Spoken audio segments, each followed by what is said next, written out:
My name is Harry O'Brien, and this is my final year project titled Federated Deep Reinforcement Learning for Decentralized Autonomous Swarm Exploration. This project was supervised by Dr. Farshad Arvin and Dr. Lucas Cordeiro. The ability to explore an unknown environment is a fundamental requirement for a mobile robot as a prerequisite to further tasks such as search and rescue, planetary exploration, and general navigation. By giving a robot the tools and algorithms to map its environment, it is able to more effectively navigate and contextualize its location in the world. If, instead, a swarm of robots is used, an area can be explored faster.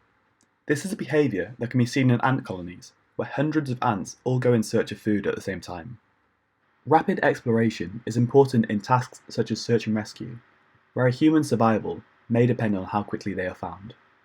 However, due to the coordination required to manage a swarm of robots working together, the system becomes significantly more complex. Prior techniques typically require inter-robot communication or a connection to a central server. Because of this, when communication is disrupted, the swarm becomes disorganized. One work that attempts to address this uses deep reinforcement learning and macro actions. Deep reinforcement learning is an algorithm that enables a robot, or autonomous agent, to learn a general solution to a task through trial and error with its environment. Macro actions are used to help these autonomous agents consider the high-level intentions of their teammates during exploration. Despite using a centralized architecture to train robots how to explore an environment, because of the use of macro actions, the robots are able to work efficiently in a decentralized manner while facing severe communication disruptions. The training algorithm used is called Centralized Training for Decentralized Execution, and requires robots to transmit large amounts of data back to a central server. In my work, I have modified the architecture of the macro action exploration algorithm and created a novel learning algorithm which enables full decentralized learning and exploration. This algorithm is called Clustered Federated Learning, or CFL. CFL works by enabling small groups or clusters of robots to share independently learned skills with their teammates, and optionally, a central server. Skills are shared by sharing network weights. Network weights are shared using an algorithm called federated averaging. Federated averaging does not share any training data, but instead shares the weights of each robot's neural network.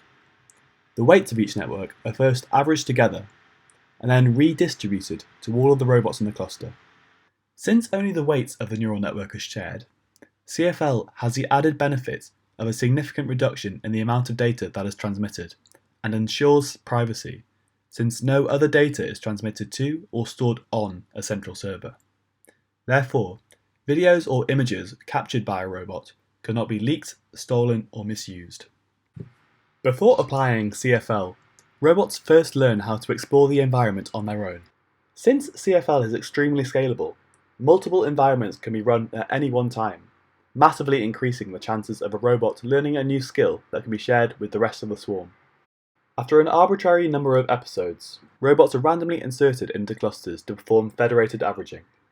Although our simulation randomly clusters robots together, in real-world applications, CFL will be performed between robots that are within communication range.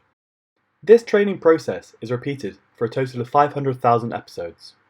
Experimentation was performed with varying degrees of communication success probability.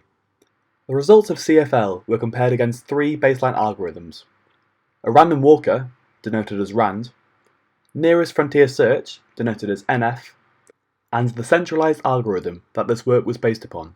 This is denoted as CTDE. Four comparison metrics were used: an objective function, which is defined by the number of cells explored, E, over the total distance travelled, D; the average number of local interactions, defined as when two robots are within sensing distance; the average travel distance for an episode; and the average total number of steps required to complete an episode.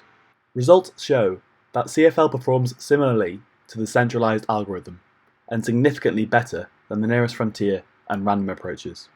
It is interesting to note that, despite the centralized algorithm having converged at around 300,000 steps, the CFL algorithm is still improving despite converging more slowly.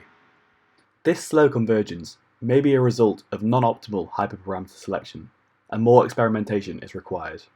From the results shown, it is important to take two key points away from this.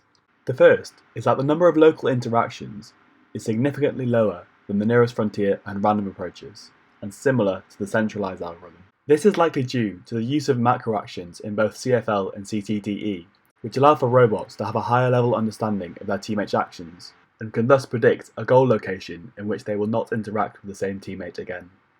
The second point to note is that the objective function for CFL and CTDE is significantly higher than the nearest frontier and random approaches.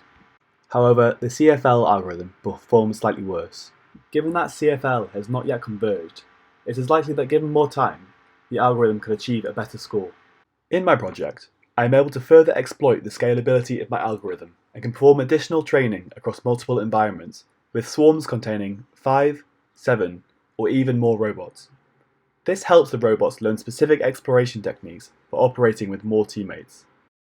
This is a feature that is impossible for the previous centralized algorithm to replicate.